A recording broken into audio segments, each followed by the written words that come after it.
Halo, di video kali ini saya mau berbagi sesuatu tentang perjalanan hidup. Nah, banyak orang kemudian bertanya kepada saya, Pak, apakah salah kalau kita berdoa minta supaya sukses? Kalau kita berdoa minta supaya kita berhasil? Kalau kita berdoa minta supaya kita diberkati? Nah, buat saya semuanya tidak ada yang salah. Tapi kita harus tahu bahwa setiap apapun yang kita dapatkan itu karena semua proses kehidupan yang kita berhasil untuk jalankan. Makanya buat saya, teman-teman, kalau mau melihat seseorang yang sudah sampai di atas puncak gunung, jangan cuma lihat ketika mereka ada di puncak gunung, tapi belajarlah melihat bagaimana mereka merangkak dari bawah sampai di puncak gunung. Pelajari dalam Alkitab, setiap mereka yang berhasil, setiap mereka yang diberkati, setiap mereka yang mengerti maksud dan tujuan Tuhan adalah orang-orang yang mereka setia dengan proses, karena proses itu akan membawa kita pada satu titik di mana hidup kita pasti progres. Nah, kalau Alkitab katakan bahwa Tuhan membuat segala sesuatu indah pada waktunya. Kalau ngomongin tentang waktu, ada orang waktu dia bersuka, tapi ada waktu orang dia berduka. Ada waktu di satu titik kita bersenang-senang, tapi ada waktu di satu titik kita mengalami kesedihan. Ada waktu di mana kita bangun, tapi ada waktu juga di mana kita tidur. Ada waktu di mana kita mendapatkan sesuatu, ada waktu di mana kita juga kehilangan sesuatu. Nah, hidup itu selalu bicara masalah waktu. Makanya sebuah keberhasilan dan kesuksesan itu selalu ada waktunya.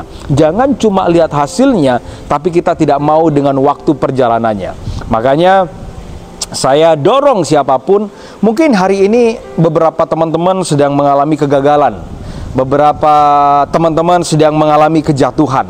Nah, itu kan waktu di mana kita gagal, waktu di mana kita jatuh, waktu di mana kita hancur, waktu di mana kita jauh dari Tuhan. Nah, semua tentang waktu. Tapi orang yang menang adalah orang yang berhasil untuk menaklukkan waktu. Makanya hidup itu jangan diatur oleh waktu. Kalau waktu saat ini kita hancur, waktu saat ini kita gagal, maka bangkitlah, ubah waktu kegagalan itu menjadi waktu keberhasilan. Ya.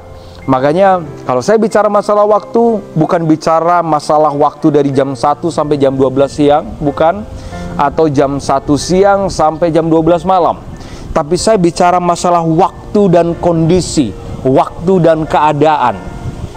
Karena faktanya ada banyak orang yang masih belum siap dengan waktu dan keadaan yang tidak seperti dia harapkan. Dia beriman, tapi yang dia alami tidak seperti yang diharapkan. Makanya banyak orang kecewa sama Tuhan ketika apa yang dia inginkan tidak sesuai dengan apa yang dia harapkan. Nah, saat ini saya sedang berada di salah satu proyek sahabat saya, namanya Rico Tampenawas. Proyeknya bernama Lavaya, tepatnya ada di Tanjung Benoa.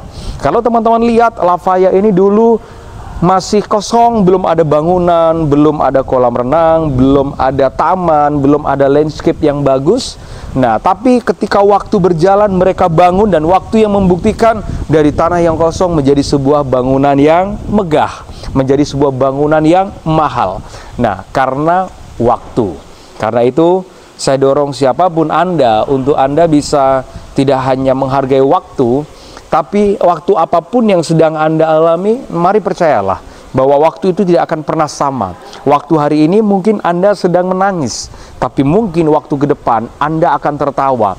Waktu hari ini mungkin Anda sedang berduka, tapi waktu ke depan mungkin Anda akan bersukacita.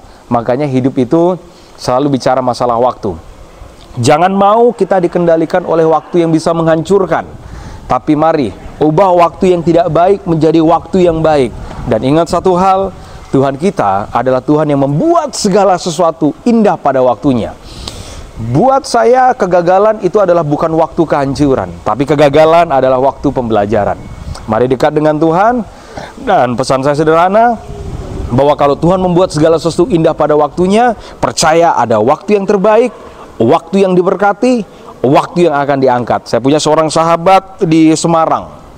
Sahabat saya dulu hancur, bisnisnya hancur, tapi di satu titik dia dekat sama Tuhan, orang mengenal dia.